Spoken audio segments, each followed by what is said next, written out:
आऊज़ु बिल्लाहि मिनश्शैतानिर्रजीम बिस्मिल्लाहिर्रहमानिर्रहीम। मैं हूं सरदार आमिर ज़हीर एडवोकेट और आप देख रहे हैं मेरा YouTube channel house of justice.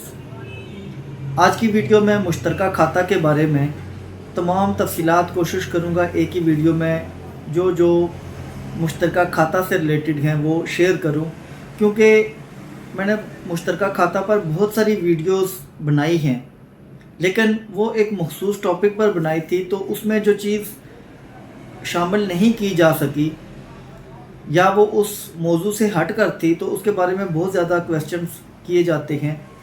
तो मेरी कोशिश है कि एक ही वीडियो में उस तमाम मुश्तरका खाता के बारे में, उसकी तकसीम के बारे में जो मसाइल हैं उनका जो हल है वो शेयर करूं।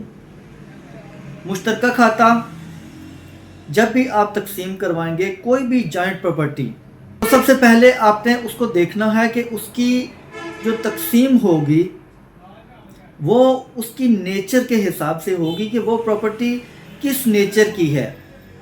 उस प्रॉपर्टी को आपने पहले उसके फ़र्द पर देखना है, वो ज़री ज़मीन है, वो रेजिडेंशियल है या वो कमर्शियल है। अगर तो वो रेजिडेंशियल या कमर्शियल प्रॉपर्टी है तो उसकी तकसीम के लिए आपने सिविल कोर्ट में पार्टीशन एक्ट के तहत दावा दायर करना है। उसमें पार्टीज कौन कौन से लोग बनेंगे कि अगर एक रेजिडेंशियल प्रॉपर्टी या मिसाल के तौर पर एक मकान है तो आपने उस मकान की रजिस्ट्री देखनी है, वो जितने लोगों के नाम उस रजिस्ट्री में शामिल हैं वो पार्टी बनेंगे। या अगर एक शख्स था, उसके नाम पर उस मकान की रजिस्ट्री थी, उसकी डेथ हो गई, तो अब उसके जितने वारसान हैं, उसके बेटे, उसकी बेटियां, उसकी बेवा, एक है या एक से ज़ायद बेवा हैं, वो सारे पार्टी बनेंगे। उसके वारसान ही उसके लीगल एयर्स होंगे। तो आपने रजिस्ट्री देख लेनी है, उसमें जिन जिन के नाम होंगे, या अगर जिसका नाम था उसकी डेथ हो गई तो फिर उसके वारसान को पार्टी बनाना है। ये बहुत ही इम्पोर्टेंट चीज़ है कि पार्टी किसको बनाया जाए, क्योंकि मैंने कई बार देखा है कि रेजिडेंशियल या कमर्शियल प्रॉपर्टी की तकसीम जब करवाई जाती है तो लोग उसमें तमाम उन लोगों के नाम भी डाल देते हैं, उनको पार्टी बना देते हैं जो कि फ़र्द मुफस्सल में मौजूद होते हैं, जबकि रेजिडेंशियल या कमर्शियल प्रॉपर्टी के लिए फ़र्द मुफस्सल की ज़रूरत नहीं होती, उसमें आपने सिर्फ रजिस्ट्री को देखना होता है। इसी तरीके से कमर्शियल प्रॉपर्टी है, उसकी भी आपने, जैसे अभी मैंने पहले जिक्र कर दिया है, आपने रजिस्ट्री देखनी है, जिसका नाम रजिस्ट्री में होगा उसको पार्टी बनाना है। या अगर जिसके नाम की रजिस्ट्री थी उसकी डेथ हो जाती है तो उसके वारसान को पार्टी बना के तकसीम का दावा सिविल कोर्ट में दायर कर देना है। अब दूसरी चीज़ है एग्रीकल्चर लैंड। एग्रीकल्चर लैंड आपको कहाँ से पता चलेगा? आप अगर फ़र्द देखें, उसके आखिर में एक कॉलम होता है, तो वहाँ उसमें देखें कि ज़मीन की जो किस्म लिखी होती है, बंजर, गैर मुमकिन सड़क, चाही, नहरी, इस तरह के मुख्तलिफ वो लिखे होते हैं। तो यहाँ से आपने देख के अगर वो ज़री ज़मीन है तो उसकी तकसीम के लिए अब आप सिविल कोर्ट में नहीं जाएंगे। उसकी तकसीम के लिए आपने जाना है तहसीलदार साहब के पास। लैंड रेवेन्यू एक्ट 1967 की सेक्शन 135 है, उसके तहत आपने वहाँ पर तकसीम के लिए दरख्वास्त दायर करनी है। लेकिन अगर आप प्रॉपर्टी जो रेजिडेंशियल या कमर्शियल है उसकी तकसीम करवाना चाह रहे हैं तो उसके लिए सिंपल सी बात है कि उस प्रॉपर्टी की रजिस्ट्री या फ़र्द ये आपको चाहिए होगा, और अगर कोई किसी की डेथ हुई है तो उसके बच्चों में तकसीम करवानी है तो फिर वरासतनामा या FRC वगैरह चाहिए होता है। लेकिन ज़री ज़मीन की तकसीम के लिए आपको थोड़ा सा ज़्यादा डॉक्यूमेंट्स रिक्वायर होते हैं। आपने सबसे पहले फ़र्द मुफस्सल लेना है जिस खेवट को तकसीम करवाना है।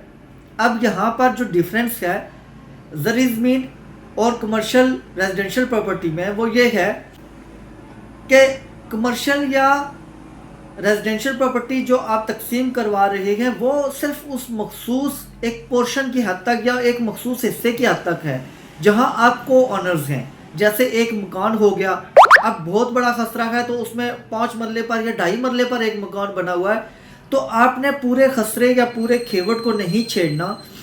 आपने सिर्फ उस 2.5 मरले, 3 मरले, 5 मरले जितने पर वो मकान या दुकान वगैरह बनी हुई है उसकी तकसीम करवानी है। लेकिन ज़री ज़मीन में जो सबसे बड़ी प्रॉब्लम होती है वो ये होती है कि आप फ़र्द मुफस्सल लेंगे, फ़र्द मुफस्सल उस खेवट का लेंगे जिसमें आपकी ज़मीन वाक़ई है, आपका जहाँ पर कोई शेर है। हो सकता है वो कई 100 कनाल पर मुश्तमिल खेवट हो और आपकी हिस्से की जो ज़मीन है, आपका हिस्सा है वो 1 मरला, 2 मरला, 5 मरला थोड़ा सा हो, लेकिन आपने फिर भी जिस खसरे में आपकी वो प्रॉपर्टी वाक़ई है उस खसरे में तमाम खेवट को आपने उस खेवट का फ़र्द मुफस्सल लेना है और फिर आपने देखना है कि जितने लोगों के नाम फ़र्द मुफस्सल में बतौर मालिक मौजूद हैं, लिखे हुए हैं, उन सब को आपको पार्टी बनाना पड़ेगा। इसके अलावा फ़र्द मुफस्सल लेंगे तो साथ आपने अक्स शजरा किश्तवाड़, नक्शा अलिफ, नक्शा बे, नक्शा जीम और शराइत वाजिबुल अर्ज़, ये सारे डॉक्यूमेंट्स भी लेने हैं। इसमें जो नक्शा जीम है वो आपको दायरी से पहले ज़रूरत नहीं पड़ती, वो बाद में तहसीलदार साहब ऑर्डर करते हैं तो गद्दावर बना के देता है, लेकिन बाकी तमाम डॉक्यूमेंट्स तकसीम की दरख्वास्त देने से पहले आपको चाहिए होंगे, क्योंकि ये ओरिजिनल डॉक्यूमेंट्स उस फाइल में लगेंगे जो कोर्ट में आप दायर करेंगे। तो इसलिए ये तमाम डॉक्यूमेंट्स आप पहले निकलवा लें। वो निकलवाने के बाद आप जाकर अपने वकील साहब को देंगे तो वो आपकी फ़ाइल तैयार करेंगे। अब यहाँ पर मैंने आपको बता दिया है कि फ़र्द मुफस्सल देखेंगे, उसमें मौजूद तमाम लोगों के नाम आपने शामिल करने हैं जो तकसीम की दरख्वास्त आप लगाएंगे, उसमें उन तमाम लोगों को पार्टी बनाना है। फिर इसके अलावा कुछ सवाल और भी आते हैं कि क्या मुश्तरका खाता की तकसीम के लिए तमाम जो को ऑनर्स हैं उनका राज़ी होना ज़रूरी है? तो किसी का राज़ी होना ज़रूरी नहीं है। अगर वहाँ पर 500 को ऑनर्स हैं, मुश्तरका खातादार हैं, उसमें से 499 कह रहे हैं कि इस खाते की तकसीम ना हो, सिर्फ एक बंदा भी अगर कहता है कि इसको हमने तकसीम करवाना है तो वो जाके तकसीम की दरख्वास्त दायर कर सकता है। बाकी किसी का राज़ी होना ज़रूरी नहीं है। आप पार्टी बनाएंगे, उनको अदालत समन जारी करेगी, अगर वो आ जाते हैं तो ठीक, नहीं आते उनके खिलाफ एकतरफा कार्रवाई इनिशिएट कर दी जाएगी। फिर एक और सवाल किया जाता है कि अगर पूरा खाता तकसीम होता है, पूरा खेवट तकसीम होता है, तो ख़र्चा मैंने क्यों करना है? तो उसका जवाब ये है कि जो शख्स तकसीम के लिए अप्लाई करेगा ये तमाम ख़र्चे उसे बर्दाश्त करने पड़ेंगे।